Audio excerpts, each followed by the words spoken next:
Gamelan sebagai instrumen musik yang mengiringi sebuah pertunjukan seni reog Ponorogo tentu punya peran yang sangat penting. Gamelan reog Ponorogo sendiri dikenal memiliki karakteristik yang berbeda dibanding gamelan Jawa pada umumnya. Hal itu membuat seluruh instrumen gamelan reog hanya bisa diproduksi oleh para perajin di Ponorogo sendiri. Secara tidak langsung, realita ini tentu menguntungkan bagi perajin gamelan di Ponorogo karena dapat menguasai pasar yang memang telah ada. Seperti di Paju, tempat di mana mayoritas gong dan kenong reog Ponorogo yang saat ini ada diproduksi. Gong dan kenong reog terbuat dari bahan baku plat besi atau galvanil.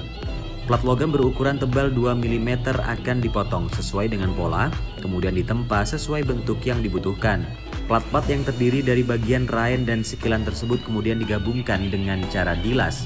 Selanjutnya, bagian pencu yang terbuat dari bahan monel atau kuningan ditempa agar sesuai dengan ukuran raen yang telah siap sebelumnya.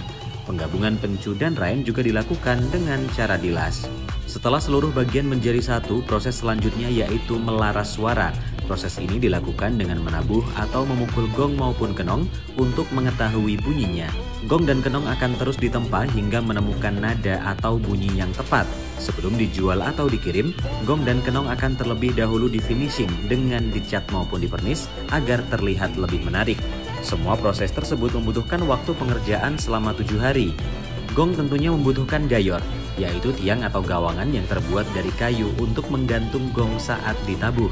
Gayor sendiri umumnya terbuat dari kayu mahoni atau kayu jati. Proses awal pembuatannya dimulai dengan membelah dan memotong balok kayu sesuai ukuran diameter atau ketebalan yang dibutuhkan. Setelah itu, kayu akan dibubut menggunakan mesin untuk menghilangkan serat atau kulit luar kayu yang tidak digunakan. Balok kayu kemudian dibentuk balok persegi panjang untuk dijadikan sikilan dan dibentuk balok bundar untuk dijadikan belandaran. Lalu, kayu akan diukir dengan cara dipahat dengan motif kembangan, motif naga, atau motif lain sesuai dengan permintaan pemesan.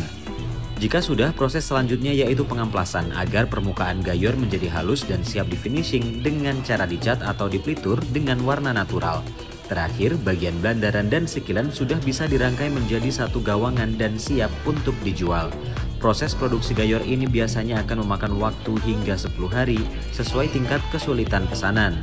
Di Paju ini terdapat belasan unit usaha pembuatan gamelan besi yang terus berproduksi setiap harinya. Dari sisi pengayaan kreativitas dan peningkatan aktivitas ekonomi, perkembangan dinamika reog Ponorogo secara regional, nasional maupun internasional tentu juga akan berdampak positif terhadap industri pembuatan gamelan ini. Kamu tertarik untuk melihat langsung pembuatan dan membeli produknya?